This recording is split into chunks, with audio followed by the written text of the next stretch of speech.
नमस्कार दोस्तों, स्वागत है आपका अपने YouTube चैनल पर। तो चलिए शुरू करते हैं। अध्याय 2, वन एवं वन्य जीव संसाधन।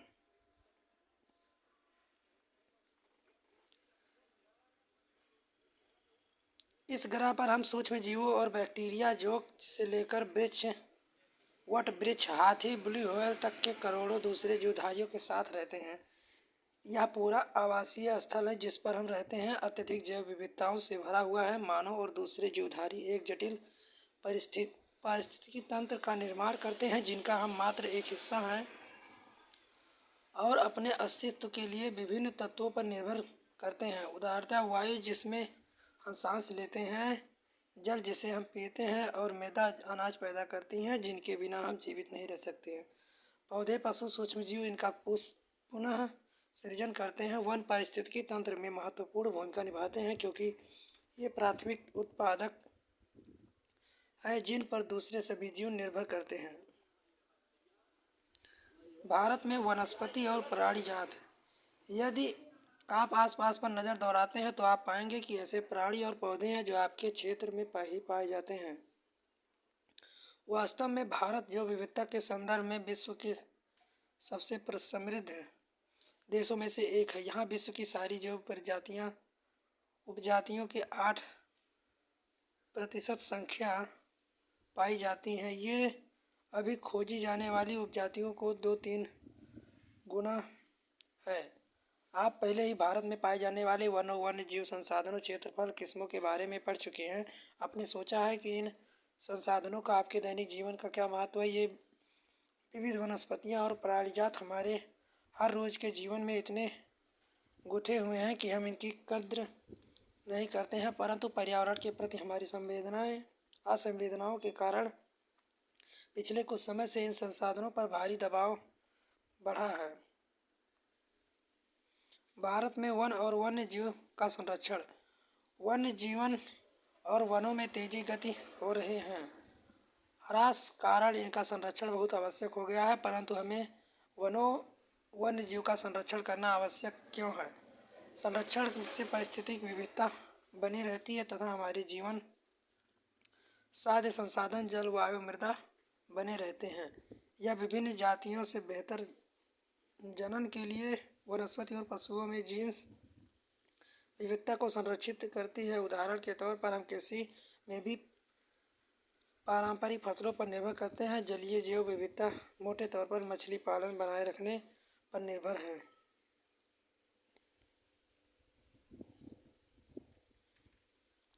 1960-1970 के दशक के दौरान पर्यावरण संरक्षकों ने राष्ट्रीय वन्यजीव सुरक्षा कार्यक्रम की पुरजोर मांग की। भारतीय वन्यजीव अधिनियम 1972 लागू किया गया जिसमें वन्य जीवों के आवास संरक्षण के अनेक प्रावधान थे। सारे भारत में संरक्षित जातियों की सूची प्रकाशित की गई। इस कार्यक्रम के तहत बची हुई संकटाग्रस्त जातियों के बचाव, शिकार प्रतिबंध पर, वन्य जीव आवासों का कानूनी रक्षण तथा जंगली जीवों के व्यापार पर रोक लगाने और आदि प्रबल पर जोर दिया गया।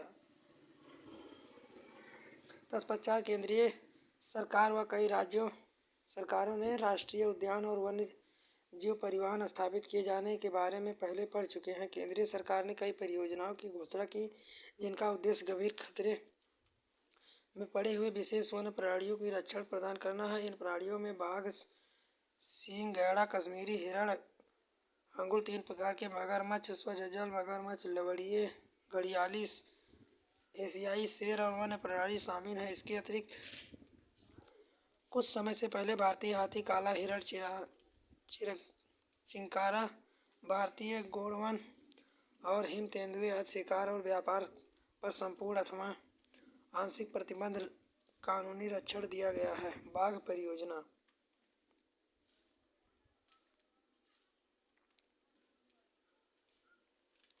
आजकल संरक्षण परियोजनाएं जैव विविधताओं पर केंद्रित होती है, न कि इनके विभिन्न संघटकों पर।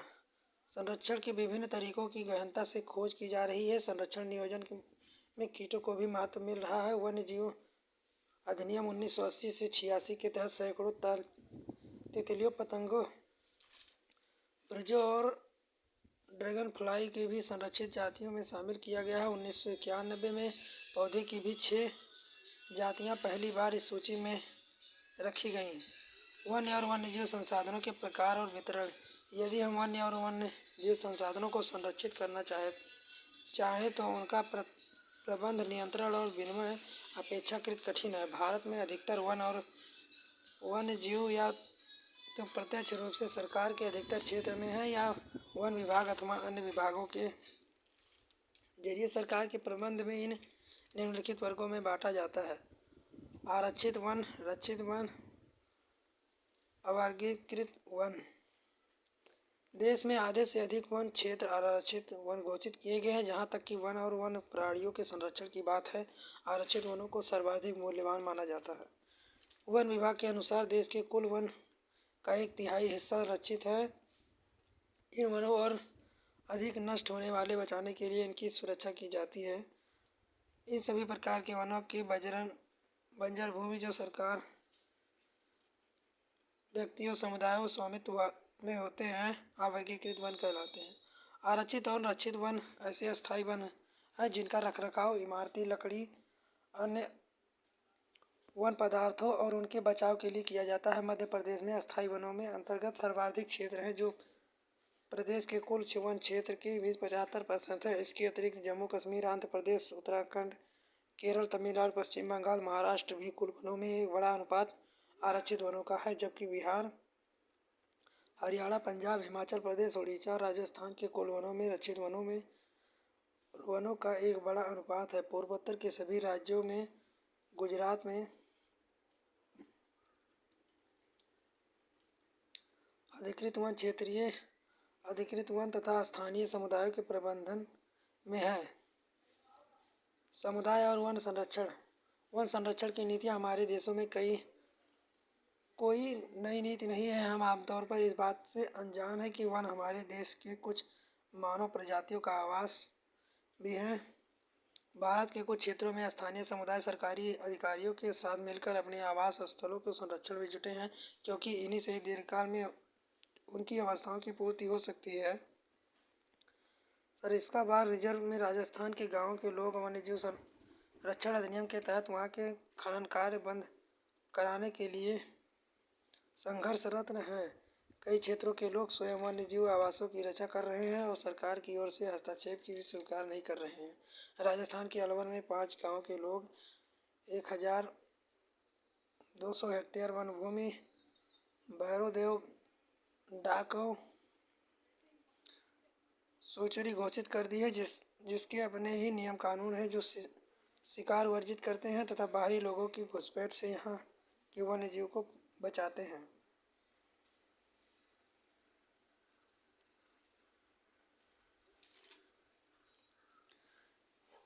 हिमालय के प्रसिद्ध चिपको आंदोलन कई क्षेत्रों में वन कटाई रोकने में कायम नहीं रही है। अभी तो यहाँ भी दिखाया गया है। स्थानीय पौधों की जातियों का प्रयोग करके सामुदायिक वनीकरण अभियान को सफल बनाया जा सकता है। पारंपरिक संरक्षण तरीकों को पुनर्जीवित अथवा पारिस्थितिक कृषि के नए तरीकों का विकास अब व्यापक हो गया है। टिहरी के किसानों के बीच बचाव आंदोलन और नवोत्थान ने दिखा दिया है कि रासायनिक उर्वरकों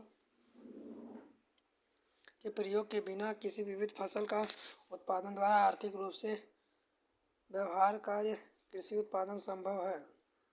भारत में संयुक्त प्रबंधन कार्यक्रम संरक्षित वनों के प्रबंधन और पुनर्निर्माण में स्थानीय समुदायों की भूमिका के महत्व को उजागर करते हैं।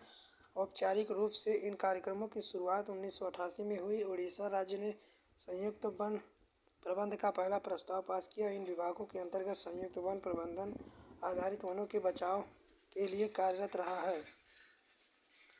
करता है और इनमें गांव के स्तर पर संस्थाएं बनाई गई हैं, जिनमें ग्रामीण और वन विभागीय के अधिकारी संयुक्त रूप से कार्य करते हैं। इनके बदले समुदाय मध्य स्तरीय लाभ जैसे गैर इमारती वन उत्पादों की हकदारी होती है तथा फसल संरक्षण से प्राप्त इमारती लकड़ी लाभ में भी भागीदारी होती है। भारत में पर्यावरण के विनाश और पुनर्निर्माण की क्रियाशीलताओं से सीख मिलती है कि स्थानीय समुदायों को हर जगह प्राकृतिक संसाधन प्रबंधन में शामिल करना चाहिए, परंतु स्थानीय समुदायों को फैसले लेने की प्रक्रिया के प्रमुख भूमिका में आने में देर अभी देर है आता है और विकास क्रियाएं मान्य होनी चाहिए। जनमानस पर केंद्रित हो, पर्यावरण हितैषी हो और आर्थिक रूप से प्रतिफलित हो।